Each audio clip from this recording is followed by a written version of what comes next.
and Japan, on a relative basis, was becoming, a smaller player globally anyway, and Seoul as well, still very vibrant, in terms of economic activity and growth and job creation. And so, I don't think anybody really knows yet. I mean, our project, we're, in Korea, it's an international financial center. It's 5 million square feet total, including 3 office buildings, with a real focus on global financial institutions, in a, not to make hay on somebody else's misfortune, but it could actually move some tenants, sure, in our direction who might have otherwise, looked at Tokyo. So you got those kinds of counterintuitive effects as well. So I think everybody's still kind of scratching their head trying to figure it out.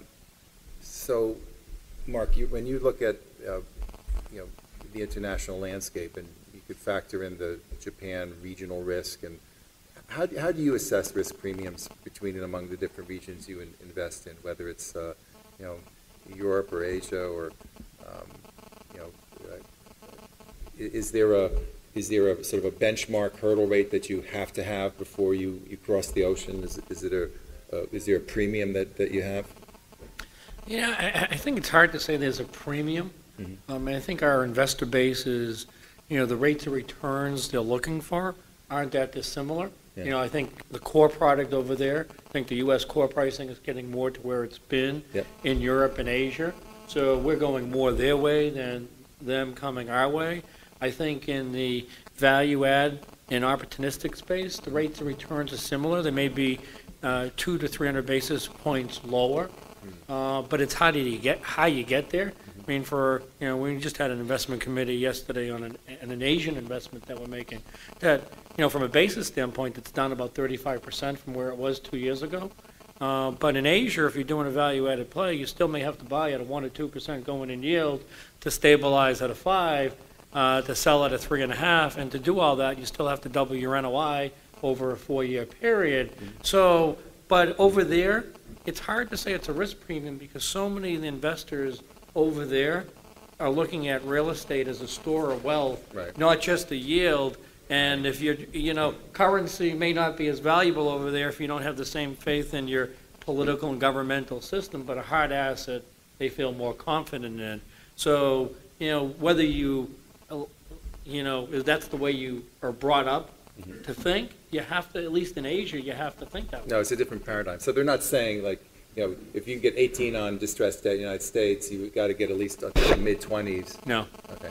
No, I mean, to add to that, yeah, the global capital that is looking for, yield and looking at risk all around the world, they're not looking at it in terms of, well, I'm happy where I am. So in order to drag my capital somewhere else, I need a premium.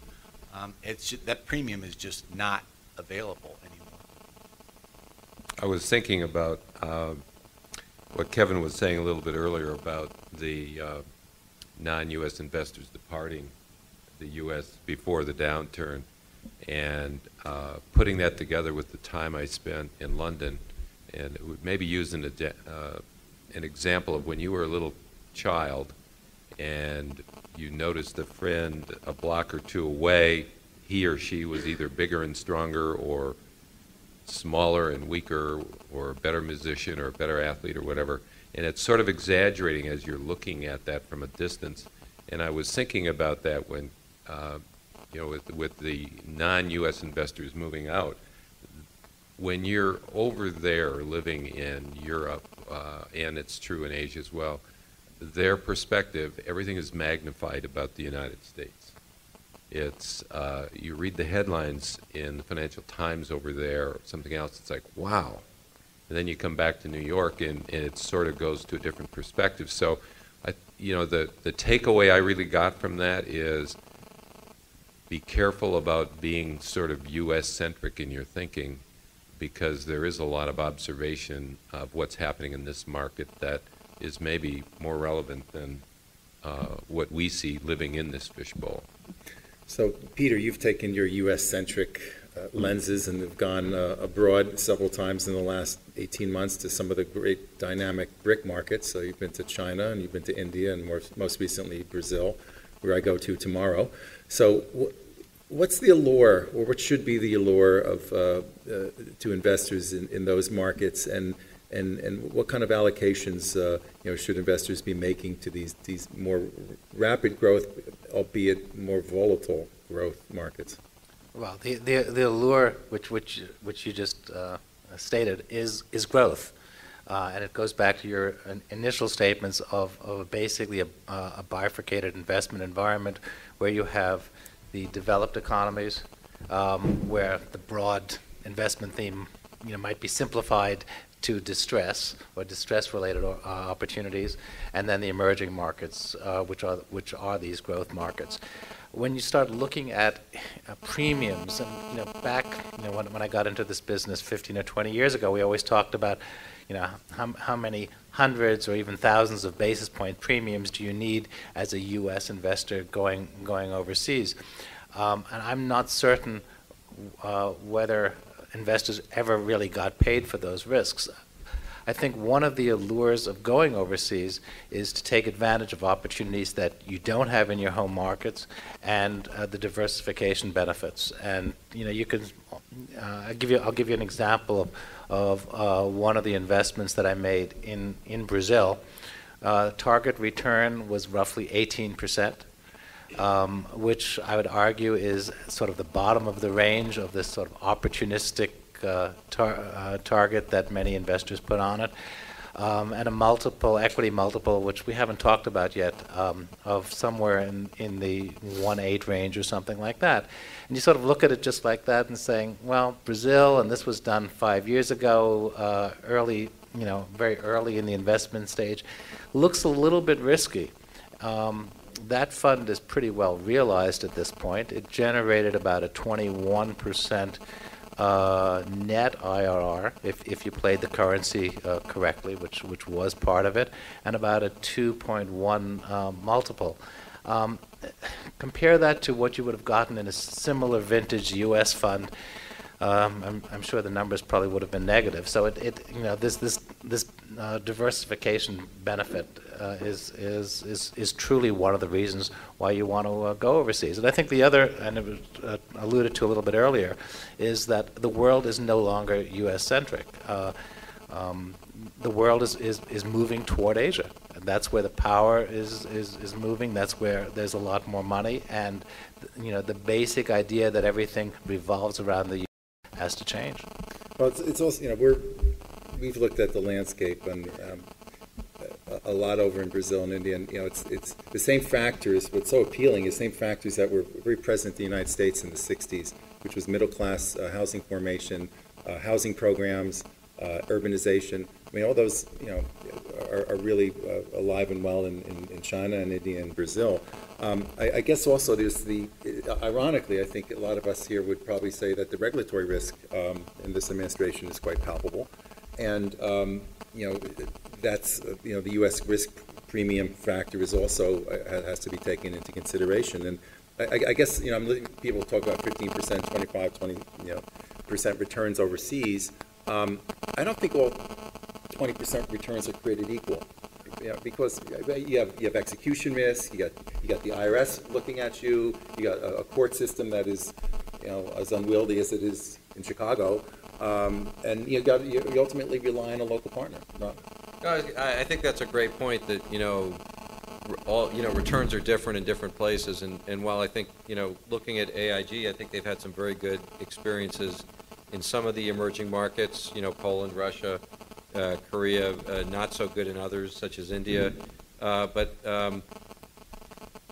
you can get your head handed to you in emerging markets. And the amount of both currency, regulatory, just getting your money in and out, Foreign Corrupt Practices Act, institutional and legal risks you may take, just communication risks, just, a whole variety of things where to do emerging markets right takes, and this is less from the asset allocator coming in and investing in a fund, but you sure as hell better pick the right sponsor, because the sponsor on the ground who's putting that money out, better be somebody who's been in that market for decades, if and a local, or if they're a transplant like a Heinz for at least a decade, carefully building an infrastructure, carefully understanding the regulatory environment, carefully understanding the political environment, all aspects of it, because you can generate good returns in those markets, but Right. you know, the groundwork you need not to just, you know, get your pockets picked is huge. And I think there are many times when people underestimate that, in whether it's, you know, again, whether it's Mexico, whether it's India, Brazil, et cetera. You know, great macro story, great growth. You know, there are more hotels in Las Vegas than all of India. You know, people throw these great statistics at you, but boy, below the statistics, you got to do a lot of homework to get it right. I think the other issue, though, is, you know, when something goes wrong, a lot easier to fix in your home country. When something goes wrong in an Asian investment, you know, Asia is far, and you probably don't speak the language. You don't understand the culture. You don't understand the legal system.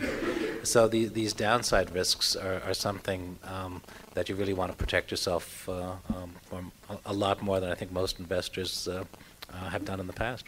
You know, I've always been intrigued by the Pru. You know, it was one of the first to really go abroad and get global and realize that real estate was a global commodity, and you actually made it so, and you're with a few of your peers.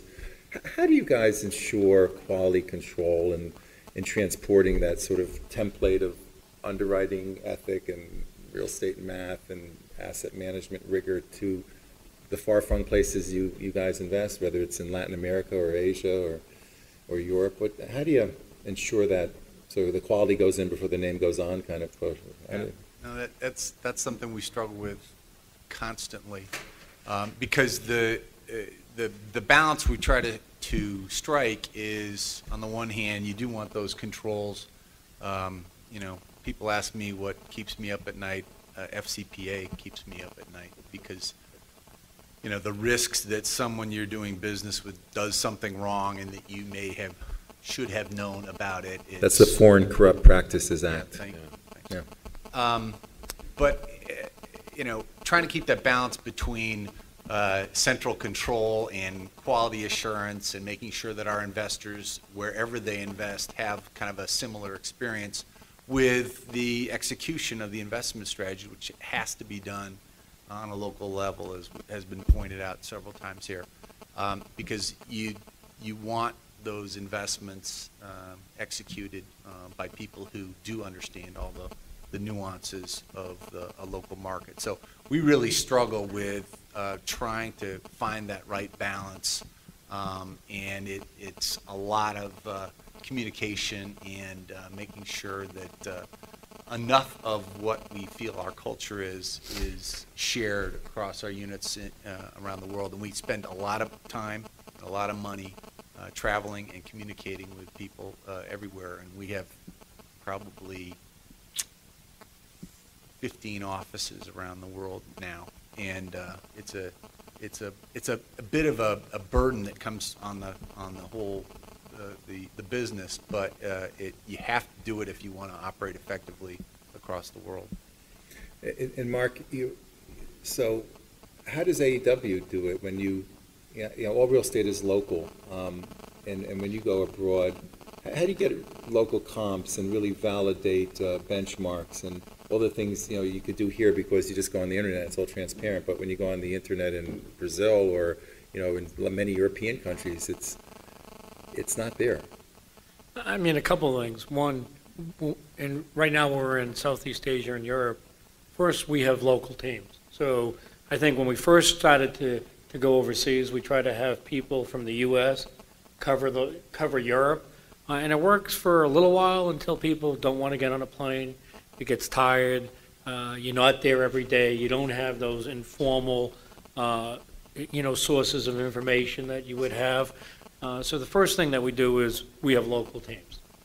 You know, the second thing we do, because there's no great answer to some of these questions, is we have both global investment committees and what we call global risk management committees, where, you know, at the end of the day, as an investment committee member, I can't know every asset and every market and every asset type, but I can kind of get a read for the people and the characteristics of the person and what drives them, and then by every 6 months or every 3 months reviewing their performance, seeing, you know, where they, I'll call it, seem to have it right in where they